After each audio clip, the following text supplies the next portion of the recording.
the Growing Your Own Money podcast. Dean Thorpe, a CEO and financial advisor, and his son James Thorpe, a social media marketing business owner, sit down and discuss all things to do with money, goals, business, and the markets. Today, I thought we'd have a look at the power and the importance of having good relationships. Right. Whether that's new relationships, long-lasting relationships, ones that you're working on and building, and how that can sort of lead to, I guess, whatever you deem to be a success, how those relationships can help you and how you also can help them in return. Not just looking at it from your perspective, but also from the people that you're in that relationship with. So I thought we'd start off with maybe sort of talking about some good relationships which we've developed in our own lives, which has helped us get closer to where we want to be. Mm-hmm. So have you got any good examples of those? Or So basic principles for developing relationships, I guess, would be interested in people. Yeah. You're not going to get on with everyone and every type of person, but there are ways and tools to adapt to different types and different styles of people. One of the most important lessons I was given many years ago was, it's all right saying be interested in people, listen to people, but how do you do that? And when people are talking, yes, you can make eye contact. The other thing that you can do to really take on board and concentrate on what that person is saying is almost repeat what they're saying to yourself in your head whilst they are talking. Yeah. Now that sounds a little bit peculiar, but what it actually means is that you're listening to it at least twice, if not 3 times, because you're hearing what the person's saying and then you're repeating it back to yourself, so you're hearing it again in your mind. And your subconscious mind is more than capable of taking on that level of information. And if you become consciously aware of that and apply it, it means that you can then be a bit more effective in terms of feeding back to the person. Because the other good thing about developing relationships is demonstrating the fact that you've listened, and you can then either respond with some feedback along the lines that that person's been talking to you about, or you can ask questions, particularly qualifying questions, that allow you to demonstrate that you've just stated X, Y, and Z. What does that mean? Why is this? How about? And you can use those sorts of questions to follow up. Yeah. That will help with the development of the relationship, because it demonstrates A, that I was listening, and B, that I'm also still interested in learning a bit more and taking this relationship further. Sure. I think it was how to win friends and influence people. Dale Carnegie. Yeah. I think one of the things he said in his book is he was talking to I think it was like a biologist or something like that, and he just sat and listened to him for the entire. I think it was like a dinner event, and he just sat next to him and he listened to him and he kept asking questions. And by the end of it, Carnegie hadn't said much about himself. He just asked questions about this biologist. Yes. And at the end of it, the biologist said to Dale Carnegie about, like, what an interesting conversationalist you are. And he hadn't actually said anything. He just sort of fueled his conversation to him. And been genuinely interested in what he was talking about. So yeah, I think that's quite an interesting. Old hat comment, isn't it? 2 ears, 1 mouth. Yeah.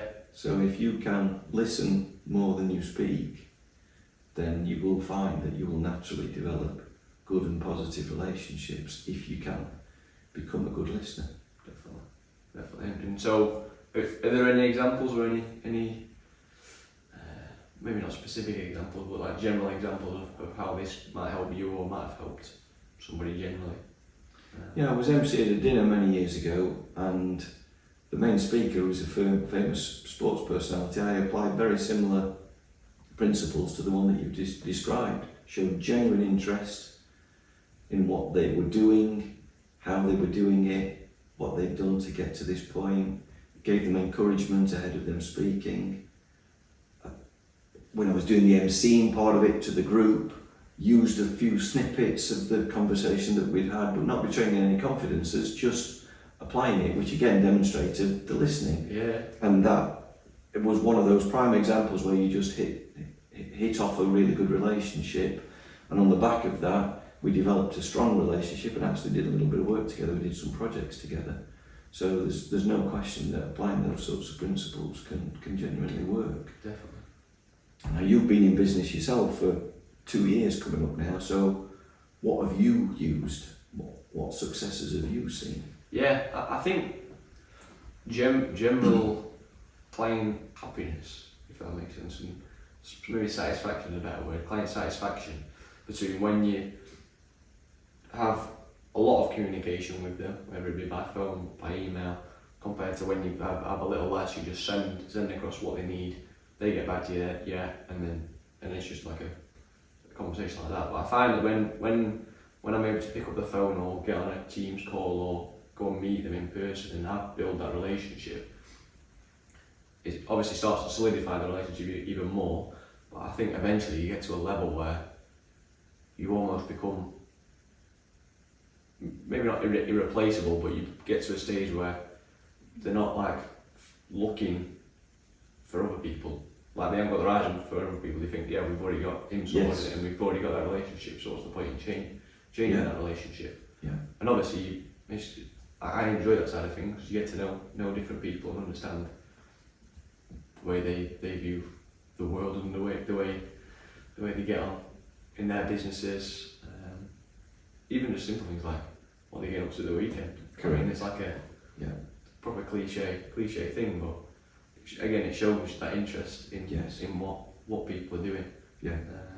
And there are systems now, aren't there? There are back office systems that enable you to make good notes, retain good information.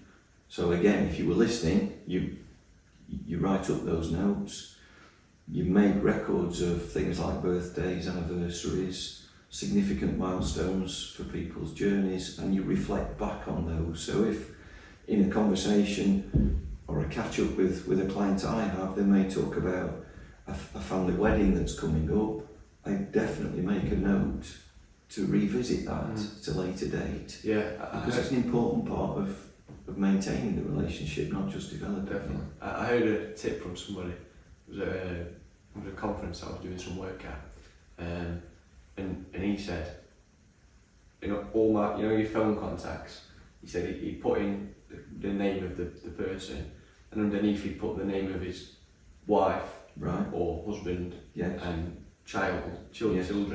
and then straight away, as soon as it comes up and it says that he's ringing, or he goes to ring them, he can say, Yeah. how's X, Y, and Z, and again, it's just a little tip to help them show that interest. The other thing that will do is for the person who is using that as a system, it will create a recall in their mind. Just the recall of little Tommy.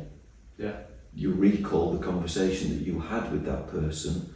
So it's not using it in a way that's almost cheating, it's using it in a way that's helping your mind to recall the information. You know that Tommy was going to start school, for instance, so you can say, oh, how's Tommy doing at school? He starts in September. He's had his first year now. Is he enjoying his first school holiday? Yeah. And it develops from there. So Definitely. yeah, only little things, isn't it? But Yeah. it could make such a big difference and shows that genuine interest. Sure. And in my experience, in order to do business, the relationships have to be genuine. Yeah. If you're creating false relationships, people will look elsewhere because they can see through it. We can all see through nonsense, can't we? So if you're attempting to create a relationship where you're not really bothered, people can tell. If you are interested and it's genuine, then what you've just described about you being the person that does their social media and you're doing it well and you're showing genuine interest in them as people and their business, or as well as their business, then that will just strengthen the bond that you develop. I mean, it's, you sort of come back to it on every part of life is having the long-term mindset. So even with your relationship, you're not going in for a short-term relationship. Say in business, you're not going for a short-term relationship to make a quick profit and then cut them out or whatever. No. You've got to think about, right, how can I do long-term business where they get, where I benefit, but they benefit the same, if not more, in the long run. Yeah. Now, if you use the example of Steve Jobs, which is a little bit extreme this, but he only kind of dealt with a handful of people because he was so focused and so concentrated, but you would expect those relationships to have been extremely good and positive, and it enabled a business to develop and expand and grow exponentially. So that isn't something I apply as an extreme principle, but I do bear that in mind, that we do have to accept that if we want to develop a business and do well, you have to surround yourself with good people to enable that business to be strong and to grow and to develop. So that doesn't mean you put others to the side, it means you focus more on a fewer number of people in terms of the development of a business to enable you to then look after a growing number of clients or customers, depending on how you determine that. Yeah. So having an employment force of 50 strong or 500 strong, you're never going to know every single one of those people. So I get the principle that Steve Jobs applied, where he said, right, I've got to concentrate on those relationships, and then those people will have those relationships, and it just expands out from there. So that's the kind of principle that I've attempted to apply, which enables me to then make use of really good people to help me look after the clients that we've got. Because it's not always me personally looking after every individual client. Yeah. It's people within my organisation and my team applying the same philosophy, the same ethos to enable those relationships to blossom. Yeah, and so everybody wins. Correct. You win. Correct. So our advisors win, and the people, your clients, get the results that they're looking for. Because you've built those sound relationships. For sure. I guess it's like, would you rather have like an army of 50 top level SAS soldiers against 200 people who've never Poorly trained. never been trained or anything? You're always going to go for those people. Yeah, you recognise the specialism, don't you? Yeah, exactly. Sure. Yeah. As I touched on at the beginning of this, the funny thing about it all is different people have different traits, character traits, different ways of dealing with things and working with things. And I remember some years ago, we were kind of preparing for this, it reminded me of something many years ago. I did something called geometric shapes. And it was in a group setting, just getting people to understand a little bit more about the different types of traits that people have. So I would present a group of shapes on a board, just 5 shapes, and it would be a triangle, a square, circle, rectangle, and then a squiggle. Yeah. So that would go up on the board, and I would give people a few minutes to go, right, which one are you? Which shape are you most drawn to? And a little bit of fun, but with some serious truth applied to it. And I've dug out the kind of results of each individual shape. Because once you understand where people are, what they are like, what they're thinking, it does help in terms of developing the relationship. So the triangle, for example, this is the confident person, the leader, tend to be quick-minded. They tend to speak quickly, make quick decisions, might take a risk, don't suffer fools gladly. That's an example of a triangle person, a leader. Yeah. The square or the box is very much detail people. So they need a great deal of data. They like lots of facts to help them in order to make a decision. Logic, argument, discussion. So you might spend more time with these people compared to triangle, for example. The circle, completely different type of person, people. They want to make everybody happy. They belong to that group which is all about communication, very emotional at times, but also very team oriented. So good team player, because they want everybody in the team to be happy. So that's the circle. The rectangle, and this could be any one of the previous three for a period of time. The rectangle tends to be someone who's in a state of change. Don't come across them that often, or you don't come across many in a big group. So this person has something going on in their lives. They're going through a change. It could be a significant life change. It could be a home move. Could be change at work. Or they might just be contemplating some kind of change. So that's the rectangle. Yeah. And then the squiggle, well, they're the nutters. And that was always a bit of fun, generates a bit of laughter. But quite often it was also true. It was the people that are here, there and everywhere, always game for a laugh, excitable, even a little bit chaotic in terms of their lives, got so many things going on, short attention span. And I do wonder if I applied these, I've not used this for some years, given where we are with this digital age and people having much shorter attention spans, I wonder if we'll have more squigglers than we will triangles. So just a little interesting exercise that I've done in a group setting. I suppose you could do it in a smaller group setting, that just gives you a little bit of insight into where people are and how they think. Definitely. I think there's lots of different ideas like that you can use as input. You know how people separate people into, maybe not exclusively you're that, but it might be bits of all of it. So they might be mainly triangle, but they might have a bit of circle and a bit of square, and what they'd say rather than mainly triangle. Yeah. In a book that I'm reading at the minute called The Millionaire Master Plan, they separate into 4 different genius, they called it. Right, so you've got a blaze genius, who's people orientated. You've got a dynamo genius, who's like a creative person. You've got a tempo genius, who's quite thoughtful and slow with the decisions and like the information. Then you've got a steel genius, which is like numbers and details. And essentially, they break it in the book. It's by Roger Hamilton. He sort of breaks down each tempo genius, how to get from this level to the next level to the next level to the next level, whilst focusing on your main character type, and then bringing a team around you that have those of it.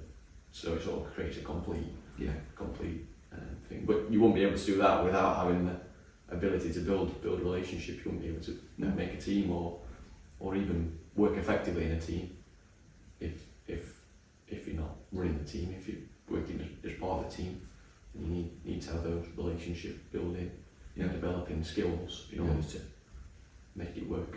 Yeah.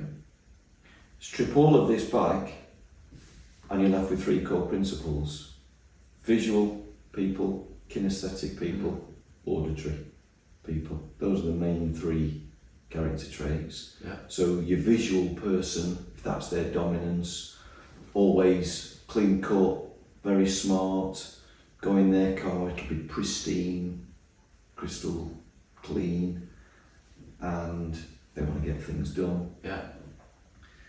The auditory person tends to be everything going off between their ears. They like to take information on or via audio more than visual. So it's all about dialogue for the auditory person. The kinesthetic is more a touchy-feely type person. So it's when you're describing things, it's about how they feel rather than what they see. And so those are the kind of 3 main points. And I think it's the auditory person that's the extreme to the visual. So going in auditory's car, and there'll be stuff everywhere. You know, there'll be drinks containers. There'll be they'll maybe not have hoovered it for some time. That's the typical auditory. Now we cross over those principles, but you'll have that dominance. Yeah. And that's another reason that it's important when you're presenting to folk, is that you use all 3 aspects, because you don't necessarily know at first meeting what their dominance is. So if you can use that in a presentation setting, that will help get the message across, and it will also help in you developing relationships. In terms of asking questions, I always go back to Bernice McCarthy's principle of why, what, how, and what if. Yeah. And that goes back to loads of research that she did in school classroom settings, where she determined that rather than separating the why children from the what children and the how children, you just deal with it in that order. So you can have them all jumbled up together in a group setting, deal with the why questions first. So you ask and deal with the why, Yeah. you move on to the what, then the how, and then the what if. And again, in a relationship building, relationship developing setting, if you think about those principles with some of the questions you might ask from the information that you genuinely listen to and are interested in, you then ask some why questions, some what questions, some how questions, generally in that order, then that again should help you with developing the relationships that you're trying to strengthen and work on and help you to succeed. Definitely. Yeah, it's helpful. I think that's something that can be implemented quite easily, isn't it? If you just remember those Yeah. four questions. Yeah.